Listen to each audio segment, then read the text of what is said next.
good evening, everyone. I am here with Mats Wildre.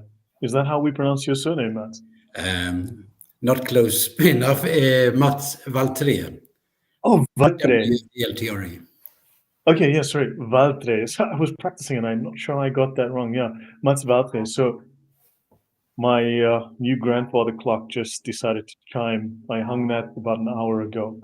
So Okay. I should, yeah. So welcome, everyone. Thanks. I'm here with Matt, and he worked in technology, I believe. You've also worked in defense, and now you are a poet as well, which means that you're someone who's very skilled with words, with concepts, and you live in Sweden, and you are very concerned about what is happening in Sweden. And I believe you have spoken about this, you've written about this, and you've got a perspective to give us on your concerns for Sweden and possibly the implications for the West. So welcome, please introduce yourself, tell us a bit about yourself, and we'll dive into it. Okay, you introduced me to some extent. Now I'm retired from a research foundation where I managed to facilitate research applications in different areas.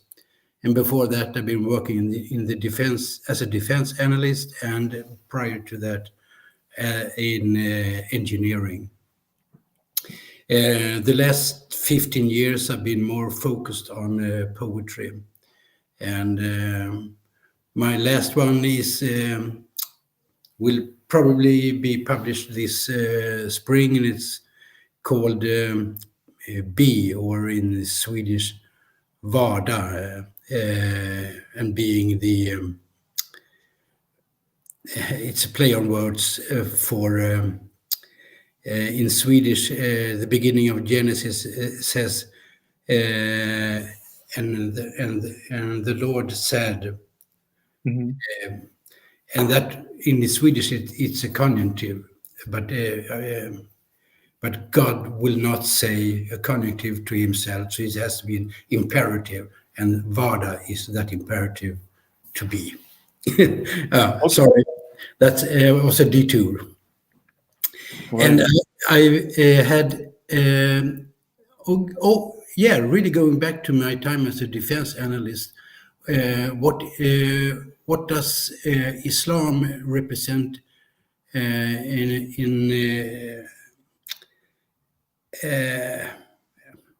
a religion or a philosophy regarding the state? It's a pure theocratic religion, and not very many understand, not here at least in Sweden, and the implications for that. And one of those, that was just a few years ago, I wrote an article for an online magazine. Could I go ahead and show the first slide? Of course you could. I just have a few questions to ask, just so that we can learn a bit more about you and your perspective. Yeah. You came from one industry, you moved into poetry, and obviously your poetry is based on your personal perspectives on things, but also you must have a particular view of Sweden. Can you tell me a little bit about how you see Sweden, what Sweden means for you, and how you express that, and how it's inspired you in your poetry? I'm a Catholic, so my poetry reflects more on my religious and geopolitical views than in particular Swedish. Why Sweden would be interesting is Sweden is a kind of a harmless country. Noble intentions. Yeah, Sweden has not been to war during the last 200 years. So the concept of conflict is quite vague here.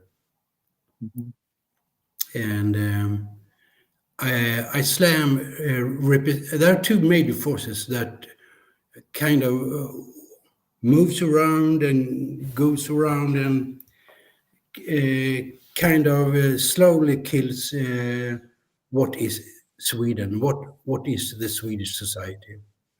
And the one is Islam, and one is the secular plague, I'd say. That's very sad to hear you say that. When it says it was killing Sweden, what was Sweden and what is it now? What are the differences that you see? What are the things that you miss or concerned for?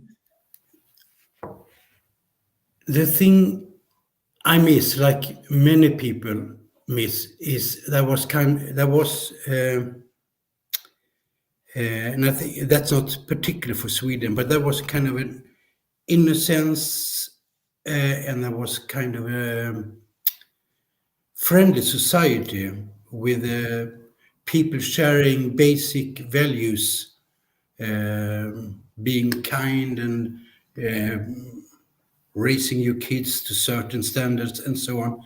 And to be accepting, I know that from Swedish people I've met. I'd say there's this French philosopher, I think he's an atheist, Emmanuel Todd. Have you heard about him? The name is familiar. I can't say I know much, but I know I've heard this name. He just published a book last fall, The End of the West or something like that. And he has many sociological explanations, but one is starting with the Protestantism and then go forward 100, 200 years. And if we go back to my great grandparents, and that's they would believe in God, they would go to church. Mm-hmm. And then it comes a next generation, they believe in God and goes to church sometimes.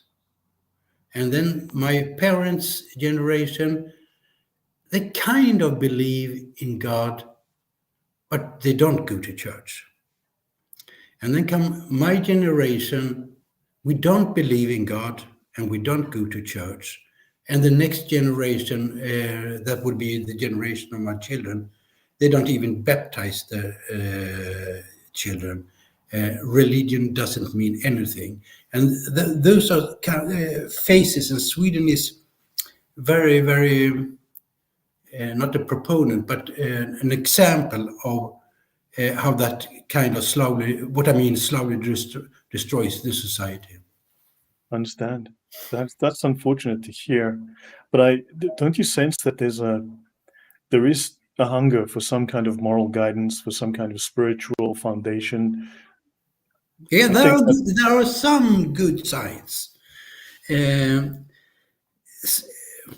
One is very kind of nature romantic. Many people in Sweden really like to be out in the nature, and they become calm there. And why that is, you can only speculate, but that is belonging to something that is not just modern. Mm-hmm. And the other one is that traditional Latin Mass kind of fights for survival in Sweden. Sweden, there is not many Catholics here.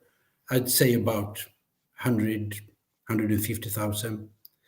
And the traditional Latin Mass, I've been attending a little bit here and then, and where you can see they have fairly many young people.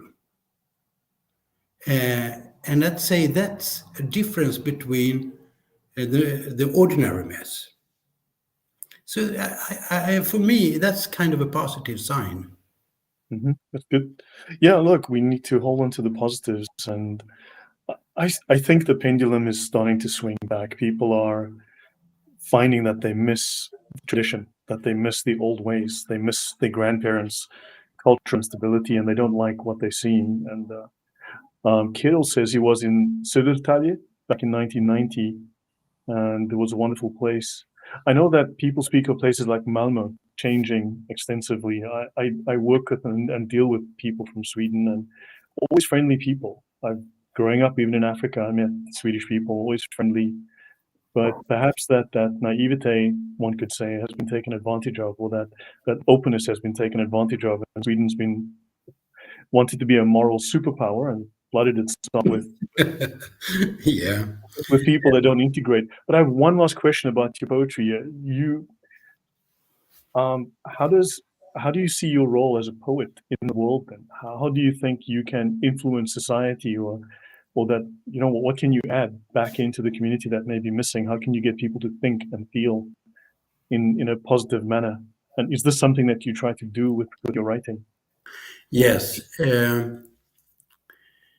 90% what I write in poetry is, or even more, is about the soul's relation to itself or to God, and the rest is a little bit political, a little bit dystopian. But what I in my heart hope to achieve is that some poems will catch a tone in the reader that is, oh yes, this is actually how I see it, and that could be a self-perspective of sin or alienation, or it could be that it's not too far the metaphysics.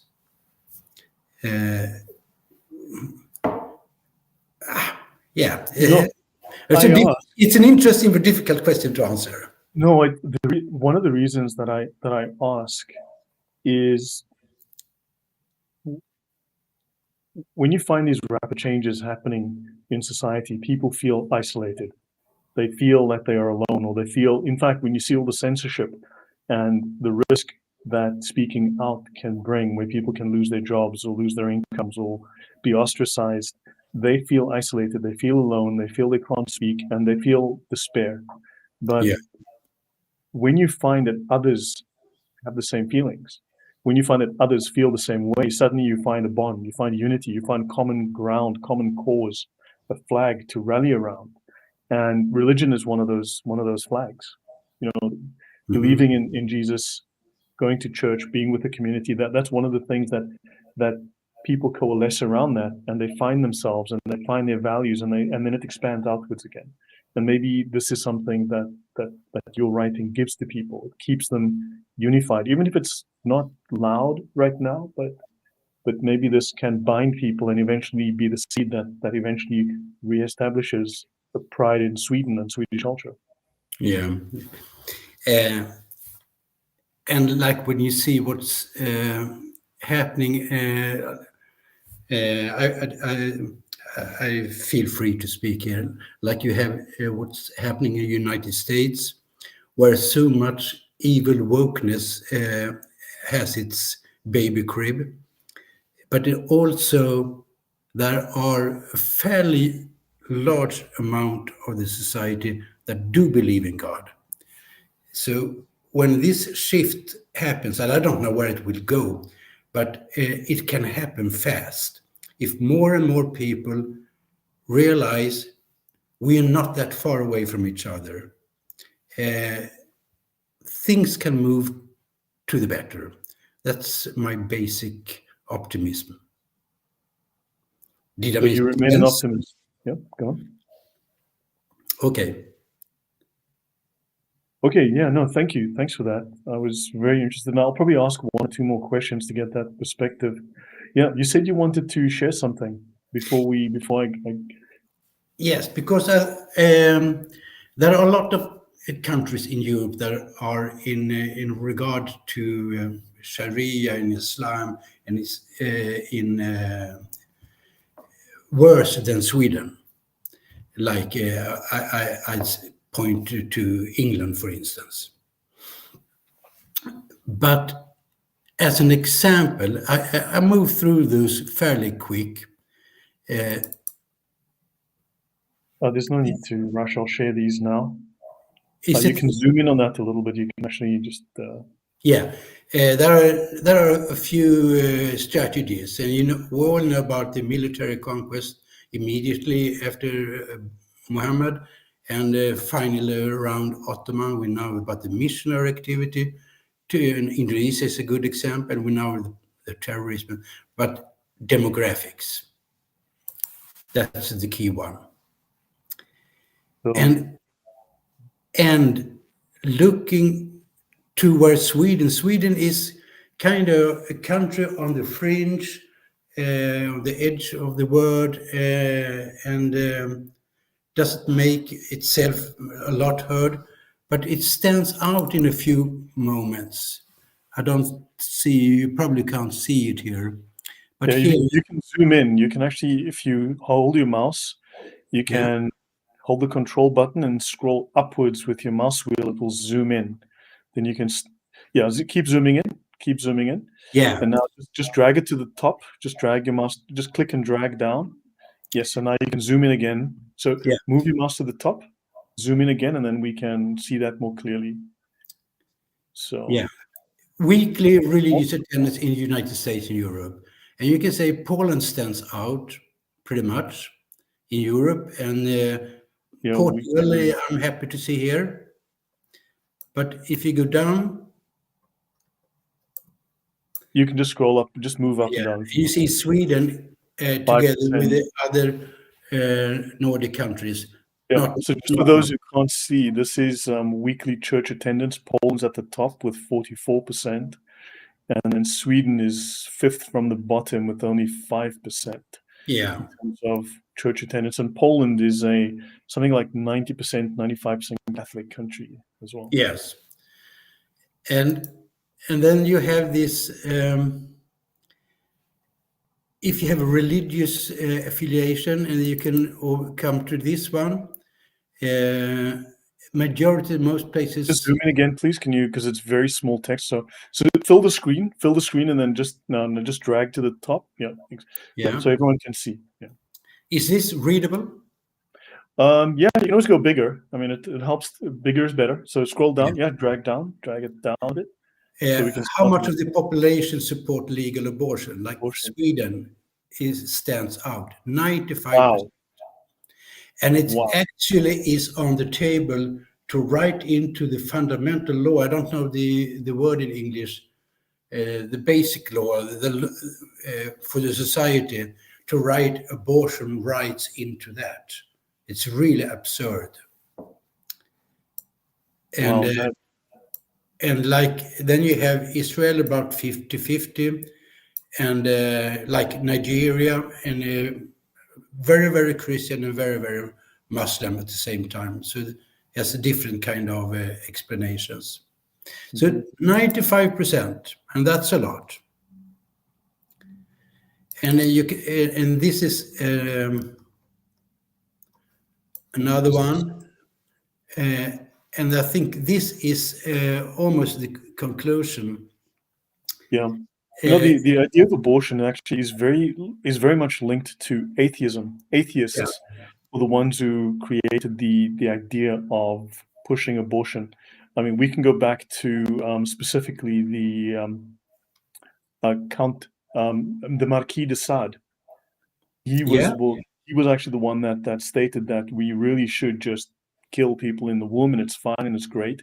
And then we can go back to the 1930s, the US. We go to what was her name? The woman who founded Planned Parenthood, which is actually about not being a parent.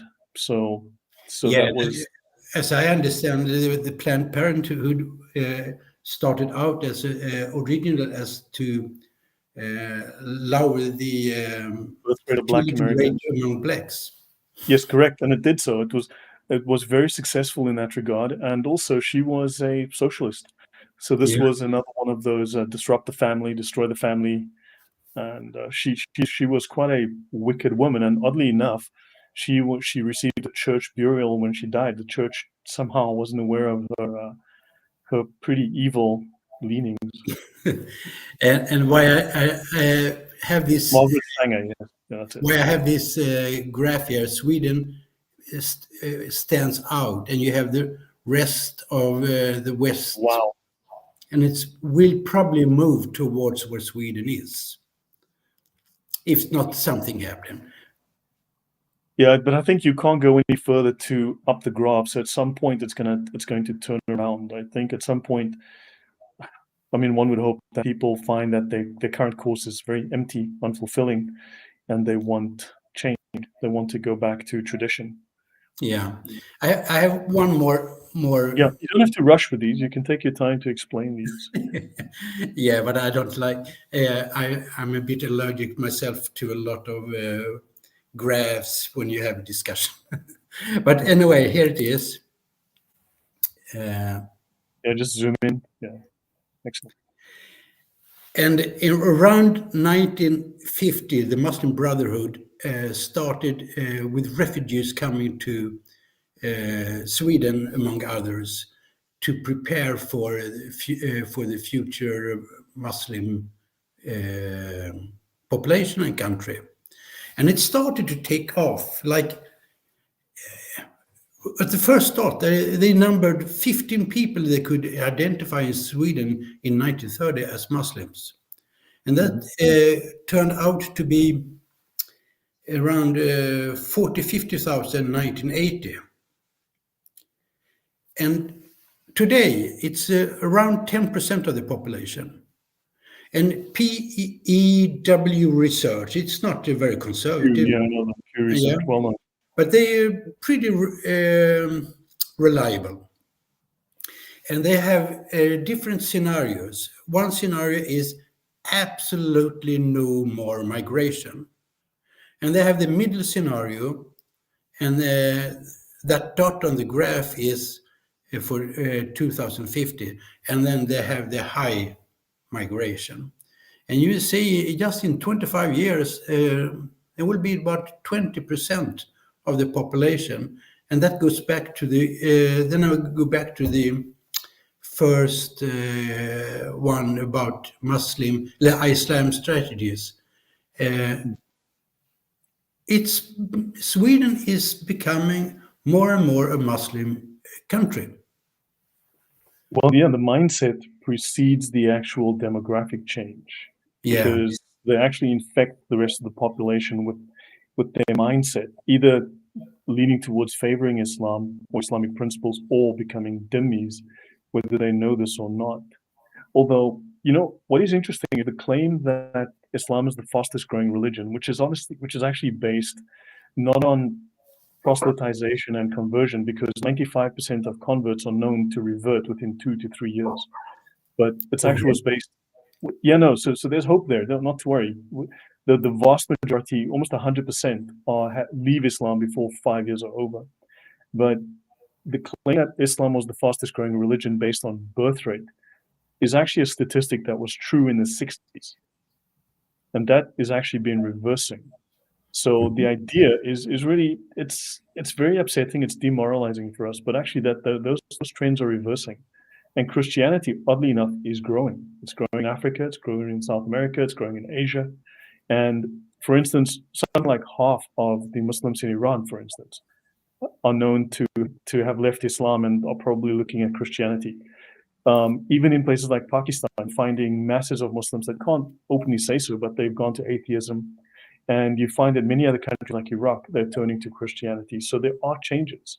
Yeah. Although the media obviously doesn't like Christianity and it doesn't want to talk about these things, but there are changes happening.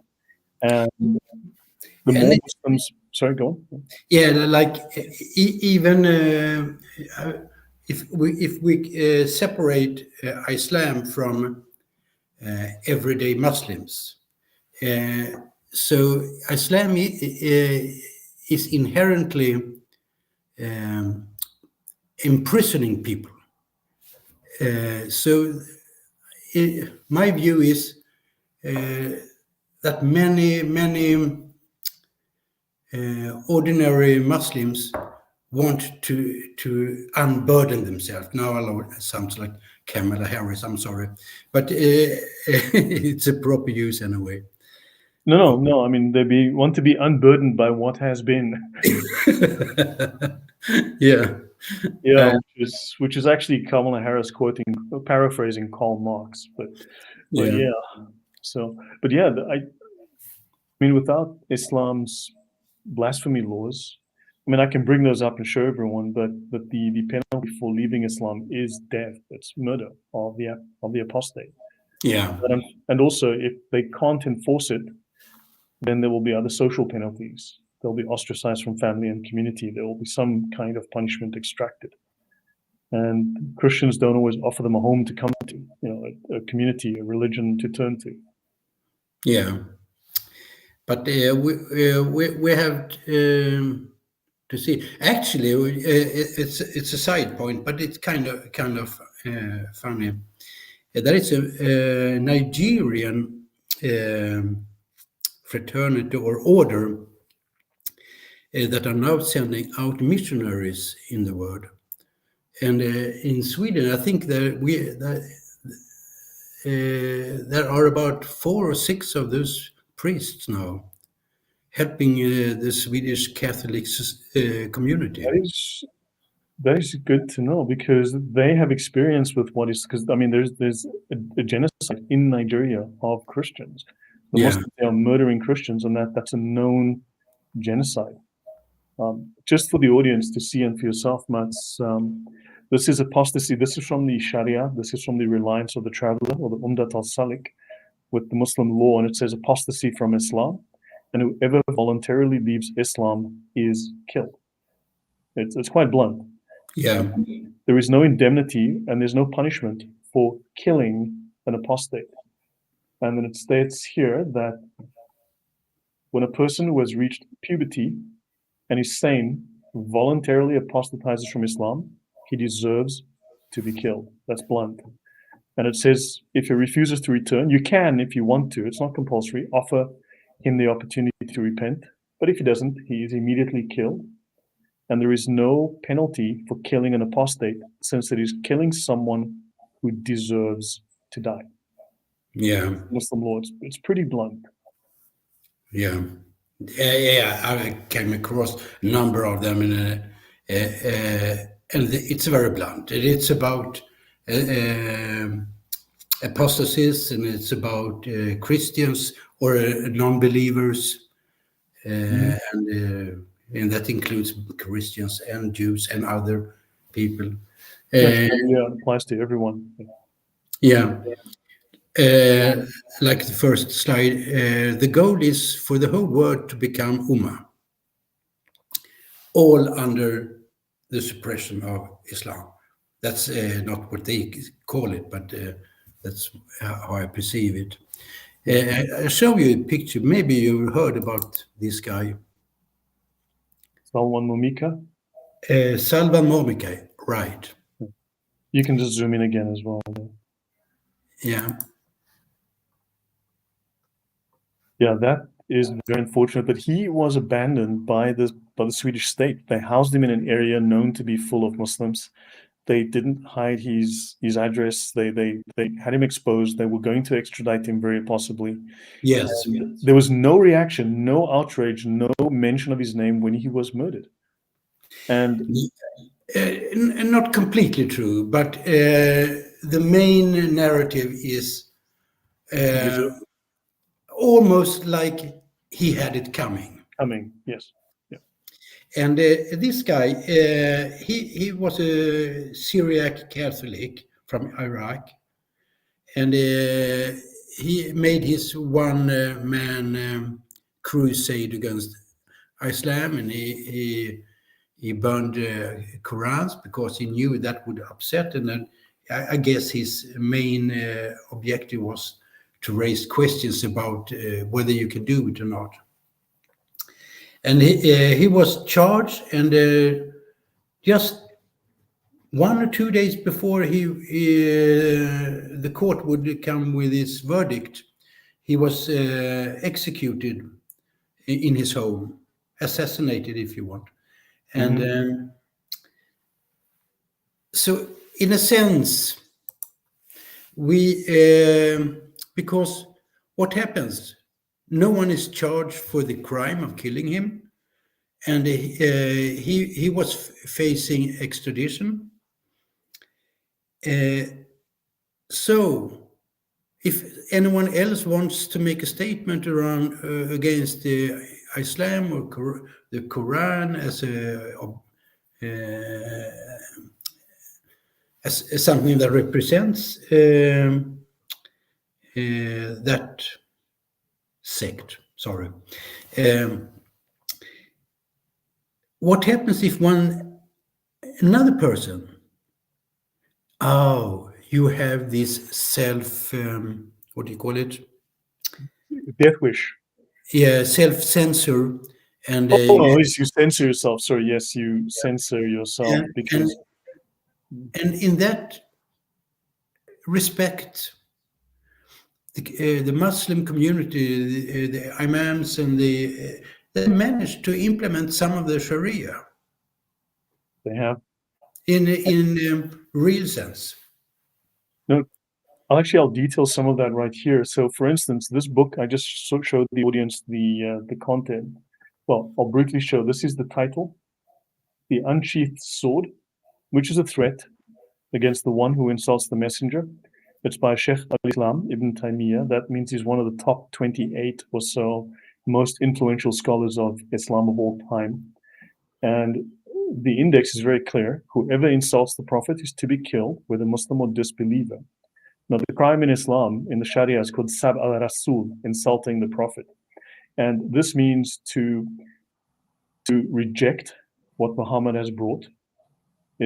So this would include, it's a very broad definition. You reject the Quran, you reject the teachings, but also it means that you refuse to believe that Muhammad is perfect. And it says here, killing is prescribed on the one who insults the Prophet. Remember, whether Muslim or disbeliever, and a Muslim or non-Muslim who insults the Prophet is killed. And it goes on and states, this is the Sharia ruling upon those who insult the final Prophet. And I'll just briefly detail a few things. Yes, please.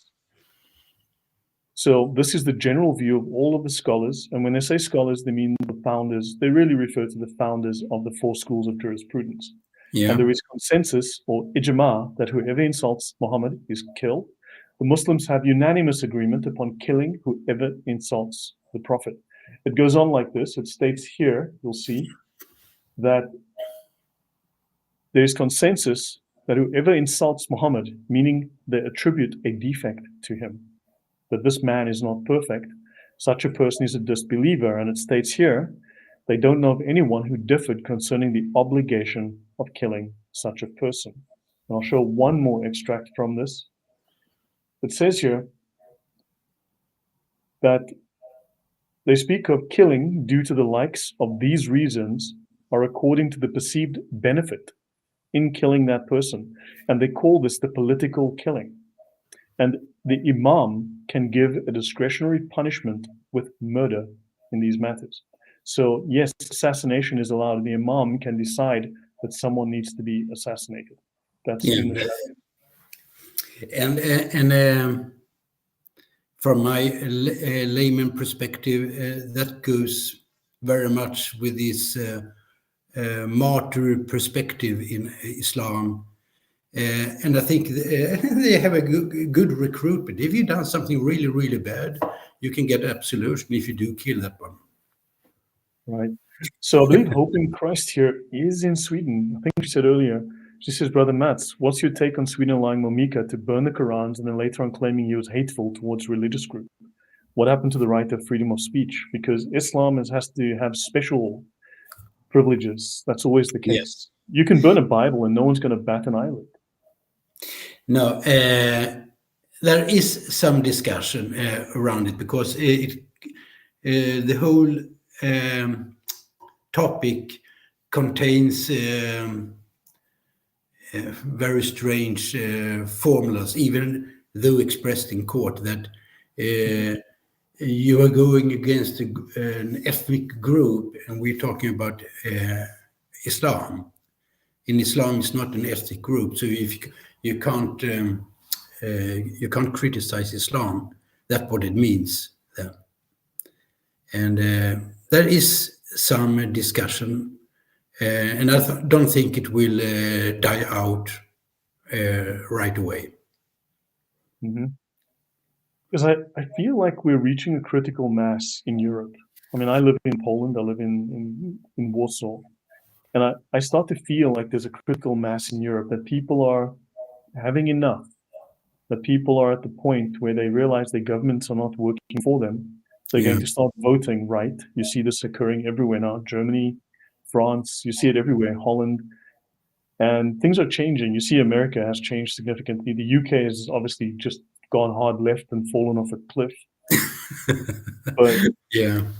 But you find people are upset, people are tired, people have had enough, and they want their old country back. They want their culture back. Don't you Yeah. feel this is also, and this event with Momika has led to so many Quran burnings, it's becoming almost normalized. Despite the backlash, there's so many people doing it. And don't you feel that this might be one of the turning points? And this is going to change people's perception or change society. I'd say that Momika's burning of the Qurans and the assassination of Momika, that's one of quite a few things that will together, I hope, and it might be, build a wave. Not by itself, but because people are not as stupid as many politicians think. Okay. So, do you think people are self-censoring? And do you think that there's a matter of time until it boils over and they won't anymore? And that do you feel there's an undercurrent of anger in the population or dissatisfaction? I'd say it's not as high as it should be. So for Sweden, I'm a bit dystopic.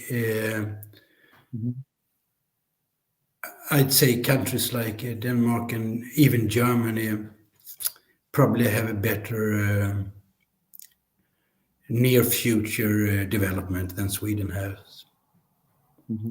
Sorry. No, it's fine. It's yeah, you live there. You know what it's like. You know what but there's been a huge rise in crime in Sweden, even though politicians have been denying it. But new documentaries, new figures are coming out. People are demanding the data. But we're seeing that for instance, during 1 year, I think about 10 years ago, in the last 10 years, during 1 year, all of the rapes, like 100% of the rapes in the Nordic countries, were by foreigners. And these foreigners included Afghanis, who are apparently the worst offenders, Somalis, and Pakistanis, who are amongst the top 3 offenders, apparently, plus also Vietnamese, and so on. So you have Asians, and these are genuine Asians, not Muslims who are called Asians as they are in the UK, but you have rapes. So in the UK, we know at minimum that foreigners, these Asian foreigners, as they like to call them euphemistically, are 3 times more likely to be a rapist, or like several times more likely to be a murderer, to be some kind of criminal, to be violent. So you are looking at statistics where these people are up to 15, 16, 20, 30, 50 times more likely to be criminal and violent than the local population. And how do people feel about that, and how's that impacting Sweden? And if we go back to about 10 years, we had something that's called BRÅ in Sweden, and that stands for Crime Prevention Authority. And up till 2015, they kind of, what do you do with figures? They didn't want to publicize figures that were kind of pointing where some main problems for a rape and so on came from. But it has started to change. Figures are coming out, and most people realize this now. And you have some interesting figures for Germany here. Yeah, these are figures from Germany, from their actual police from the Bundeskriminalamt, from the German criminal authority. So foreigners account for 40% of homicide, rape, and burglary suspects, and 30% of all assault. So they are only 13% of the population as a max. Now, I'm sure this figure misrepresents the number because typically they include children from as young as, say, 1 year old all the way to adults, right? And typically the criminal population is between 18 and, say, 26. So usually that's the typical active range, which means that this will be 3% of the population. A quarter of this number is actually responsible for 42% of the homicides, 37% of the rapes, 39% of burglaries, and 32% of assaults. I'm sure these numbers are even worse than they are admitting here. So in Germany, Afghans and Africans are proportionally 40 times and 70 times more involved in gang rapes than Germans. And this is not individual rapes because very commonly, very leftist people who are trying to defend this are saying, well, but look, Germans accounted for 90,000 rapes and foreigners only did 70,000. So Germans actually, that's individual because when you've got 99% of the population is German and 1% is foreign, then you'd expect those absolute numbers. But when you look at gang rapes, then these foreigners are heavily overrepresented. And then you get like 182% of the rapes are by foreigners. I mean, slight exaggeration there, but you get the idea. So you're looking at Germans on 0.6%. When you exclude the Africans and Afghans, you've got only 3% crime. But then you include the Africans and the Afghans, and suddenly they're responsible for 64% of the rapes. Shocking numbers. And then the final one.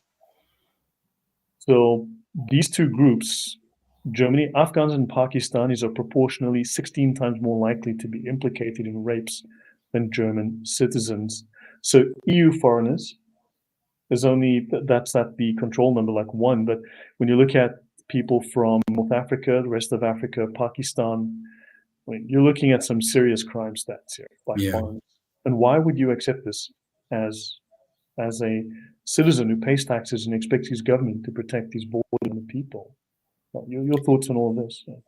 Well, as long as you're not publicly allowed to say that this is absolutely wrong, people will accept it. But more and more people are now saying, no, this is wrong.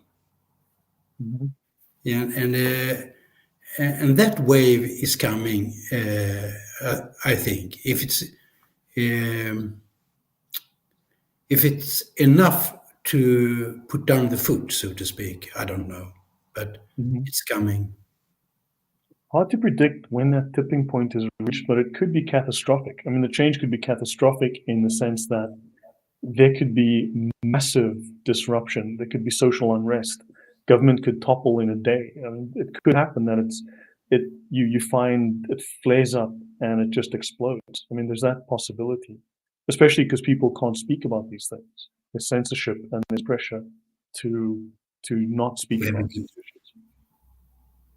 issues. I missed. Sorry, your signal you're breaking up there. Say that again, please. You just lost your audio. Okay. I just said that I missed the last part of what you said. No, I was saying that the fact that there's so much censorship and people are not being permitted to speak openly and voice their dissatisfaction, this could bubble over and suddenly explode. It might be a catastrophic change rather than an organic change. It could just be that people just one day erupt. Yes, and the eruption will probably come from France and Germany, and maybe even England, and then it might come to Sweden. I think France and Germany, England, I think there's a lot of anger simmering underneath. Yes. People feel betrayed. I get that feeling from speaking to people. They feel betrayed. Do you have that same sense in Sweden? No. I'd say that most Swedish people do not feel betrayed yet. They feel it's normal, or they're still tolerating it. That's sad. That's unfortunate. Yes, and it's a lot of strange tolerance. walking around. What do you think may change people's minds? Actually, now I'm coming back to the potent, the dystopian, or the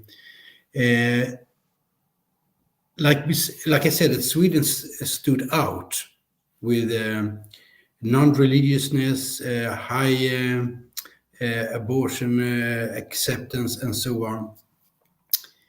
And Sweden stands out, but even like in your country, Poland, the fertility rates is going down, and the acceptance of abortion, it's worldwide. And if you have a society that really accepts to kill the most vulnerable, then you have a sick society. Mm-hmm. And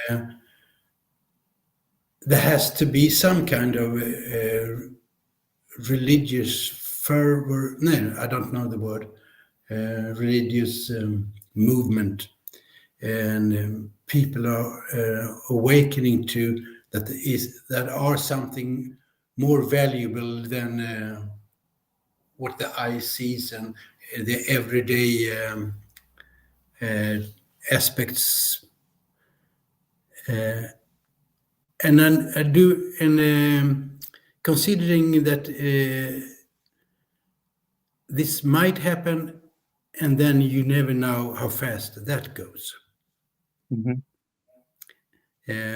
But I don't see it, but I could very well imagine it. You know, the Berlin Wall, there was one simple event that happened, and literally within hours, the wall came down. Yeah. You know, one small trigger, there was a tiny little trigger, suddenly, literally within hours, the Berlin Wall fell. East Germany, the borders were opened in hours. These things could happen so fast. I mean, there's that potential. And I think the enemy, if we call it that, is poking the bear. It is constantly pushing. People are starting to see the face of the enemy. They're starting to recognize their methods. They're starting to feel the encroachment. And I think that there comes a point where self-preservation or pride or whatever it might be wants to assert itself, or just people are tired of being pushed around. You know, there's that. Or they realize, look, it's up to us now. Our politicians have let us down. There's that. Do you think that may play a factor? Yes and no.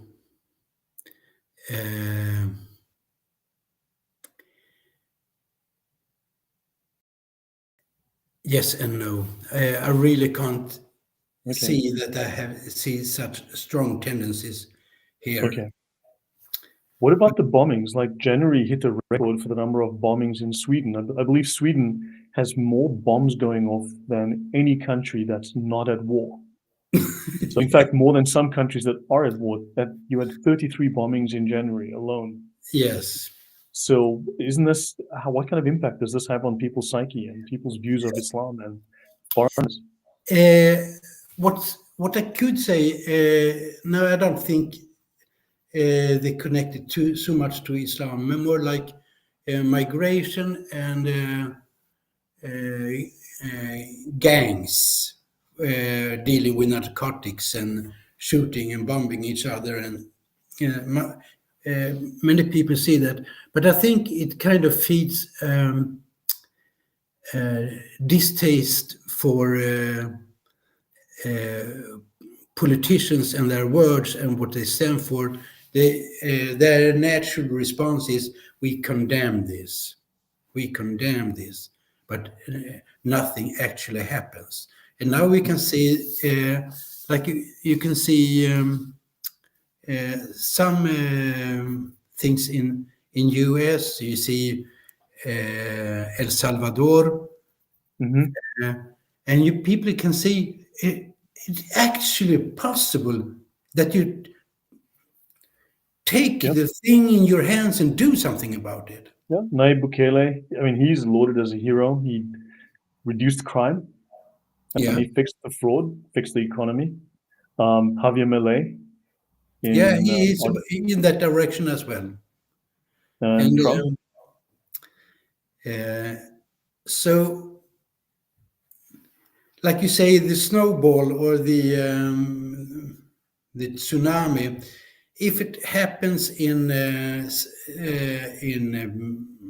Holland or Germany, that it shifts, and and there are politicians that are there for the people and not the reverse. That could have a very, very strong effect in all countries if it just starts to happen. Today, Hungary is still anathema political in Sweden, but not among all Swedes. Okay, so that's Orban. Yeah, that's interesting. He's taken a very strong stand, and he's defied the EU and gotten away with it, and he has the support of Trump. One thing that when you hit people in the pocketbook, in their checkbook, in their bank account, people feel it and people pay attention. And part of the issue with Sweden is that the insane amount of migration. So look, you have chain migration. You bring one student over to study, I don't know, feminist literature. Then when he comes over, he brings typically 6 to 7 of his family members. This is common in Europe, in the UK, in the US. For every foreign student you bring over to university, they bring 7 of their family members. So for every one you bring, you're getting 8 for free. So, and then of course, this person, their family is illiterate, very likely, uneducated, doesn't speak the language, and is unable to work. So you have 1 working person and 7 on welfare. And this, of course, is a massive drain on the economy. Are Swedes connecting this? Are they feeling this? Are they? Because that's one thing that definitely wakes people up when they realize, hold on, where's my money going? This is my money, and I'm wasting it on that guy who refuses to work. Yes. Again, yes and no. People, but still, most people have it fairly well, do fairly well. So it's not hitting the personal economy that bad for the majority. You have a wealthy country, a small population, so it's not felt as much yet. No. Okay. Are people connecting crime with immigration? Are they aware of this? People are making these connections, right? Yes, that connection is, I'd say, very well spread. I'd say, I have to just guess. At least 60, maybe up to 90% see that. Some leftists have some kind of sociological explanations, but people see that connection. Okay. Another thing is in Sweden, I've noticed on the religious front, you find all these female bishops who, to be honest, seem to be on their period 30 days a month. And they say the oddest things, let's just say, that they seem to be more interested in, I don't know, who knows where they're getting their theology from, but it doesn't seem to be very well. Yeah, let's just say they seem to be more about wokery and leftist talking points than any actual Christian theology. Is this an issue, do you think? Because I mean, I've seen some insane statements by people that I would question as who have authority as bishops, for instance. And the church in Sweden, many complaints I've heard. I'm not that familiar with the Church of Sweden, but I'd say, like in many other areas, the people getting their voice in public media are, and in the top of organizations, are woke. I do believe there are many good Christians who are not up there, who do believe in Jesus Christ and not about making feministic opinions. Mm-hmm. You said you've got some dystopian views. I mean, what are your dystopian views? What are the things that depress you, or the things that concern you? The dark areas that you the dark era. If nothing happens and the rest of the world moves towards the Swedish position in secularity or in Islamification, then there will be. I don't want to say the end of times, but in some respect, almost. The Holy Michael and that battle may take physical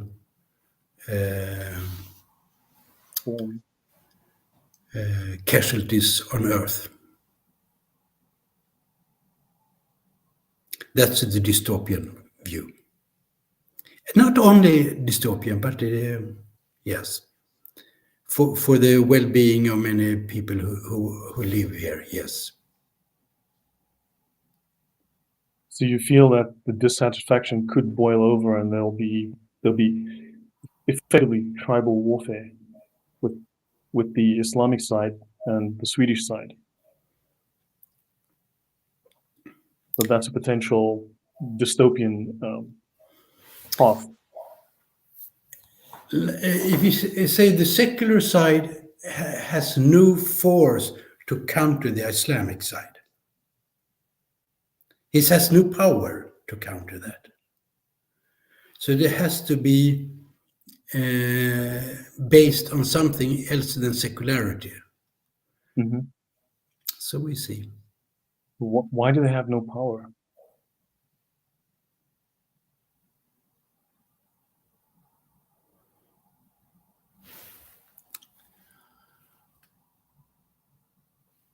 What is there to defend from a secular point of view? What is the Swedish culture? What is there to defend? How, if you don't know what it is, how would you defend? Mm-hmm. So they lack an identity. Yeah, it's kind of the identity, as you were in. To many people long to what it used to be.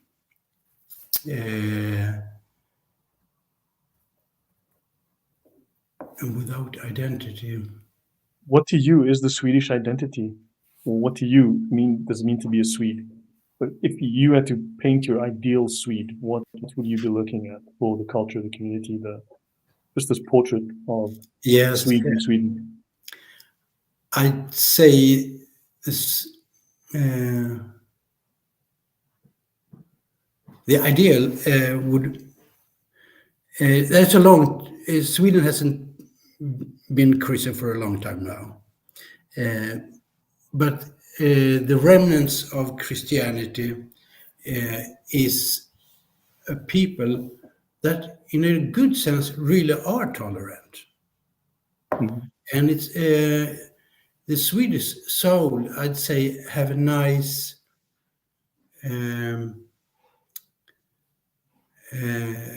Friendly side.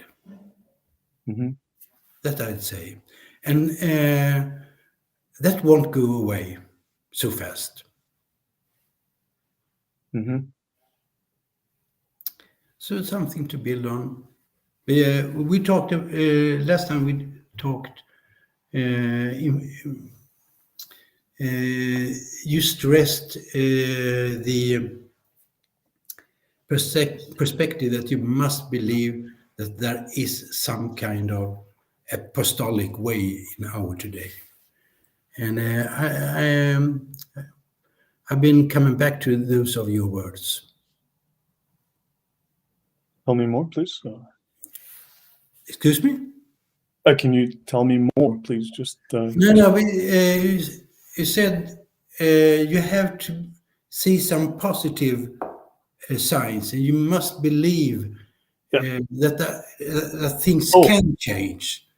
Yes, I believe I said that when you look at the structure of ideological warfare, propaganda warfare against a culture, that is where you affect their psychology, but really you are trying to affect their moral system. Few people realize actually that warfare, psychological warfare, it has a moral component. It's like a 99% moral component. And when the communists, for instance, use the term demoralization, people simply take it that it means to make you feel sad and to make you feel a little bit depressed and not have energy, when it literally means to alter your morals, to strip you of your morals and replace your moral system, and specifically to replace your Christian moral system, because your Christian moral system is actually, it's like an antibody against this invading virus. It actually is, it's like a, what's the word for something that counters something else? But so they need to change your moral system so that you, but one of the things they must also do is they must make you feel despair. They must make you feel like you're isolated. They must make you feel like you're alone, and therefore you inhibit yourself. And then also they have to censor. And it is very critically important. I don't know if anyone can hear my clock that's chiming. I need to switch that thing off. I just hugged a couple of hours ago. It's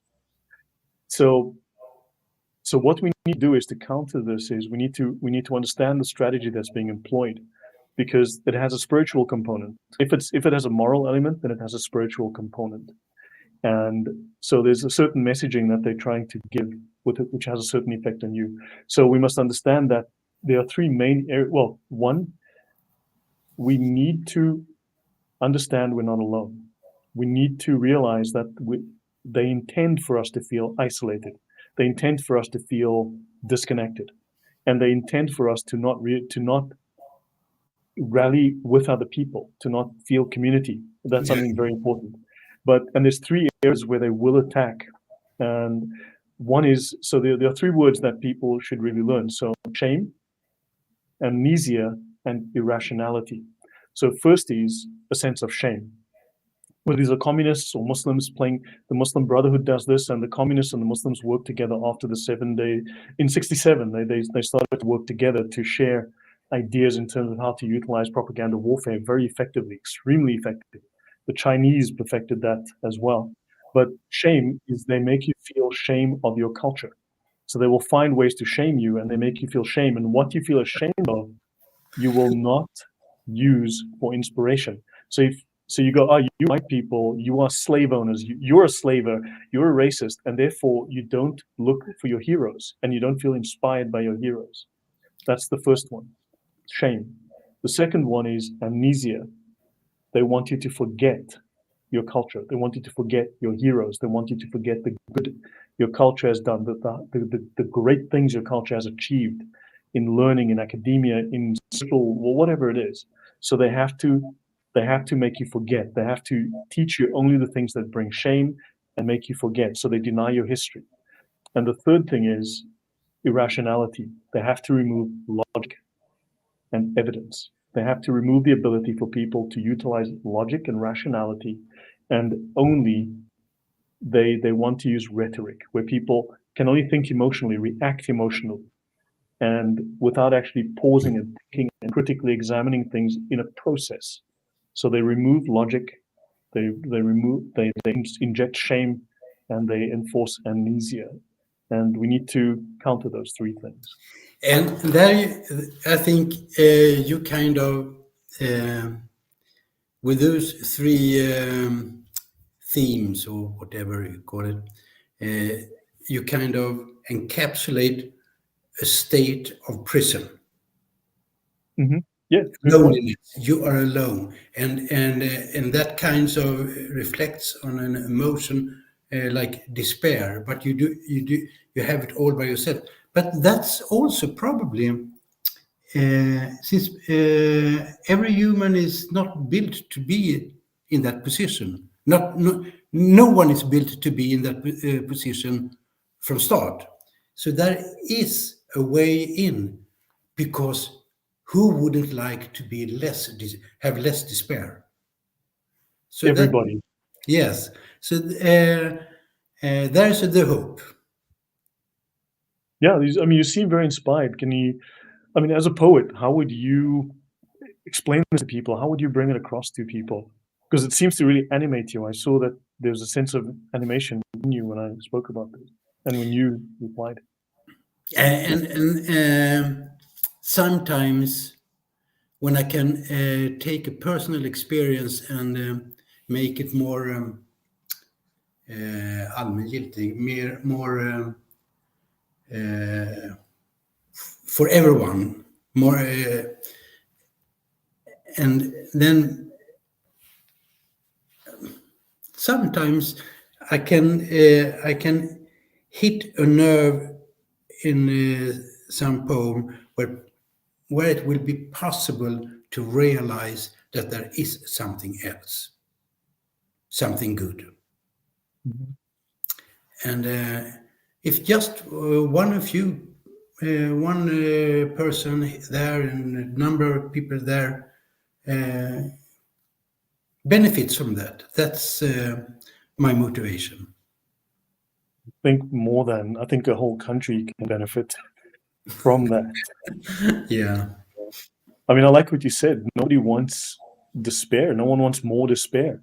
People want less of it, and I think one can then inspire so many, and we have to give them a vision. You Yeah. know, I mean, as a poet, how would you paint that vision? What's the message you would want to carry across, and how would you do so? Is that a question? Yeah, I mean, as a positive vision, because we could paint a positive vision, because you inspire someone, you turn that little engine on, that warmth comes back into his mind and soul, and suddenly he won't back down. He becomes the hero that he saw in his childhood. I have a personal from what's it called in English? It's Solomon's songs. Oh, the Psalms of Solomon. And not the Psalms.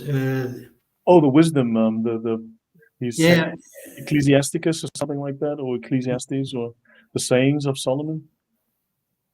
I don't get the English. It's not the one with the wisdom words. It's the other one, and there is a lot of very graphic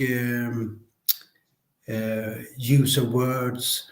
The deer coming down from the hill, and Oh, the poetry, yes, in the Psalms. It's in the Psalms of the Psalms.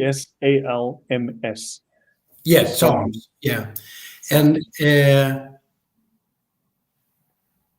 that is for me a very strong part, because it's not like, for most of us, most of the time, for us who do believe in God, we want to reach out, we want to find God and bring him to us. But in these Psalms, it's really God is always reaching out to us and asking, let me in. So it's the kind of reverse of everyday human psychology. And I like that. I'd like that. I would like to lift. So he's there holding out his hand. All we need to do is take a step from our side and just have faith and take that little leap of faith. Yes, And that's probably it. Like, you don't even have, okay, I'm here. right. Yeah. What do you think would be a wonderful outcome if someone hears your words, reads your poetry? Do you want to, there's a scene in the movie, I mean, the history is a little sketchy and so on, but in the movie, about Jerusalem, Kingdom of Heaven, and there's a fantastic scene where the priests don't believe, and then they say to Balian, do you think that making someone a knight makes him a better fighter? And he turns to him and says, yes. It's a very powerful scene where he gives them belief, he gives them faith, and he tells them, you are more than you were. You were a peasant, but now you're a knight. You're fighting in the name of God. You're fighting for the people behind you, for the men, the women, the children who can't fight. You are there. You are that hero. Yeah. And it's inspirational. I mean, how would you is that something you like to see people get from what you do? And just your thoughts on that and that imagery, that kind of effect that one can have.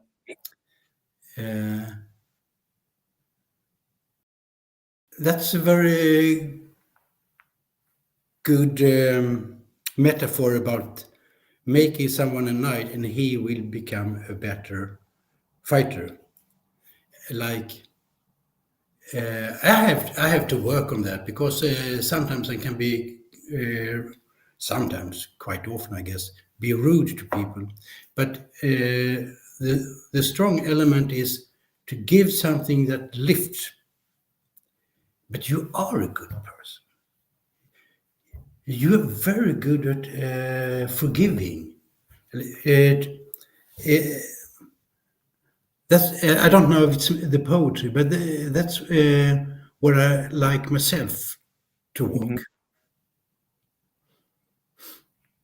No, that's last question, maybe. Just Swedes, there's the American movie Once Were Warriors. At least there's that, and then of course there's the New Zealand movie, but you once were Vikings. What happened to the Viking ethos? What happened to